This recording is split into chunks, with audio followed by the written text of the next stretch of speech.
जय माता दी। या देवी सर्वभूतेषु दुर्गारूपेण संस्थिता नमस्तस्यै नमस्तस्यै नमस्तस्यै नमो नमः।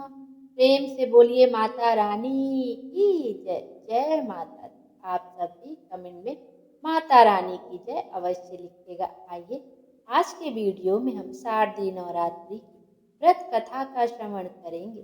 सबसे पहले आप सबको नवरात्रि की हार्दिक शुभकामनाएं।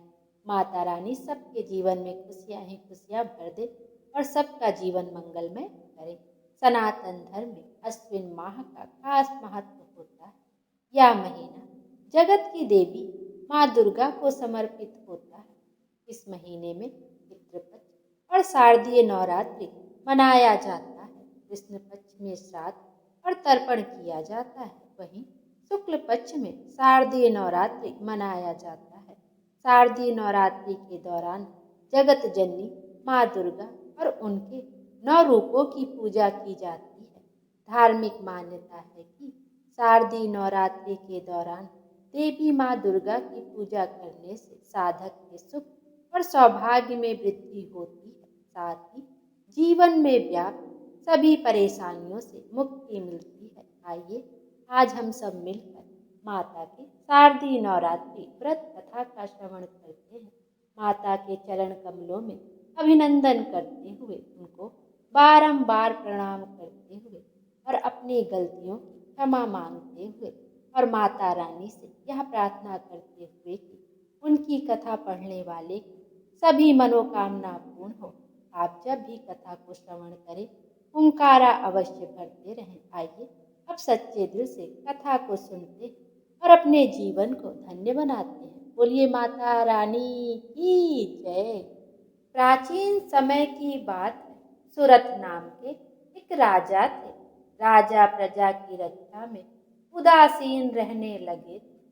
परिणाम स्वरूप पड़ोसी राजा ने उन पर चढ़ाई कर दी। सुरथ की सेना भी शत्रु से मिल गई। परिणाम स्वरूप राजा सुरथ की हार हुई और वह जान बचाकर जंगल की तरफ भाग गए। उसी वन में समाधि नामक एक वणिक अपनी स्त्री एवं संतान के दुर्व्यवहार के कारण निवास करता था। उसी वन में वणिक समाधि और राजा सुरथ की भेंट हुई। दोनों में परस्पर परिचय हुआ। वे दोनों घूमते हुए महर्षि मेधा के आश्रम में पहुंचे।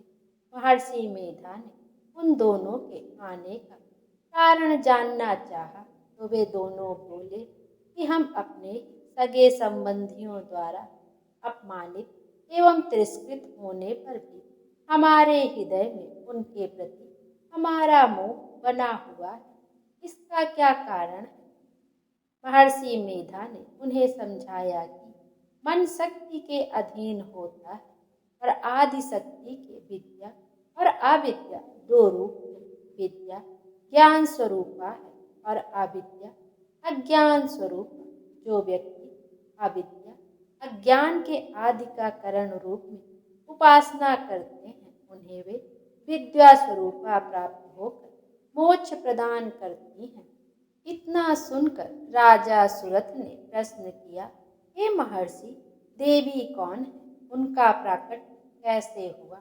महर्षि बोले, आप जिन देवी के विषय में पूछ रहे हैं वह नित्य स्वरूपा और विश्वव्यापिनी है। उनके बारे में ध्यान पूर्वक सुनो। कल्पांत के समय विष्णु भगवान क्षीर सागर में अनंत सैया पर शयन कर रहे थे। तब उनके दोनों कानों से मधु और कैटभ नामक 2 दैत्य उत्पन्न हुए। वे दोनों विष्णु जी की नाभि कमल से उत्पन्न ब्रह्मा जी को मारने दौड़े। ब्रह्मा जी ने उन दोनों राक्षसों को देखकर विष्णु जी के शरण में जाने की सोची, परंतु विष्णु भगवान उस समय सो रहे थे। तब उन्होंने विष्णु भगवान को जगाने हेतु उनके नयनों में निवास करने वाली योग निद्रा की स्तुति की। परिणाम स्वरूप तमोगुण अधिष्ठात्री देवी विष्णु भगवान के नेत्र नासिका, मुख तथा हृदय से निकलकर ब्रह्मा जी के सामने उपस्थित हो गई। योग निद्रा के निकलते ही विष्णु भगवान उठकर बैठ गए। भगवान विष्णु और उन राक्षसों में 5000 वर्षों तक युद्ध चलता रहा। अंत में मधु और कैटभ दोनों राक्षस मारे गए। ऋषि बोले, अब ब्रह्मा जी की स्तुति से उत्पन्न महामाया देवी की वीरता तथा प्रभाव का वर्णन करता, उसे ध्यान पूर्वक सुनो। एक समय देवताओं के स्वामी इंद्र तथा दैत्यों के स्वामी महिषासुर में सैकड़ों वर्षों तक घनघोर संग्राम हुआ। इस युद्ध में देवराज इंद्र की पराजय हुई और महिषासुर इंद्रलोक का स्वामी बन बैठा। अब देवतागण ब्रह्मा के नेतृत्व में भगवान विष्णु और भगवान शंकर की शरण में गए।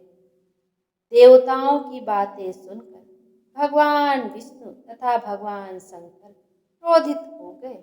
भगवान विष्णु के मुख तथा ब्रह्मा शिव जी तथा इंद्र आदि के शरीर से एक तेज पुंज निकला, जिससे समस्त दिशाएं जलने लगी और अंत में यही तेज पुंज एक देवी के रूप में परिवर्तित हो गया।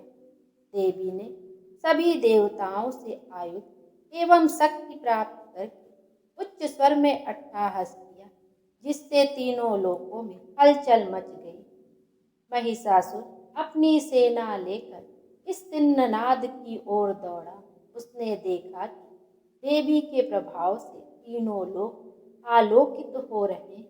महिषासुर की देवी के सामने एक भी चाल सफल नहीं हुई और वह देवी के हाथों मारा गया। आगे चलकर यही देवी शुंभ और निशुंभ राक्षसों का वध करने के लिए गौरी देवी के रूप में अवतरित हुई। इन उपरोक्त व्याख्यानों को सुनकर मेधा ऋषि ने राजा सुरक तथा वणिक देवी स्तवन की विधिवत व्याख्या की। राजा और वणिक नदी पर जाकर देवी की तपस्या करने लगे। 3 वर्ष घोर तपस्या करने के बाद देवी ने प्रकट होकर उन्हें आशीर्वाद दिया, जिससे वणिक संसार के मोह से मुक्त होकर आत्मचिंतन में लग गया और राजा ने शत्रुओं पर विजय प्राप्त करके अपना वैभव प्राप्त किया।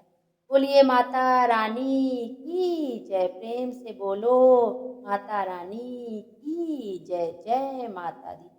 आप सब भी कमेंट में जय माता दी अवश्य लिखिएगा। माता रानी हम सब की मनोकामना पूर्ण करें और हमारे जीवन को खुशियों से भर दें। Thank you.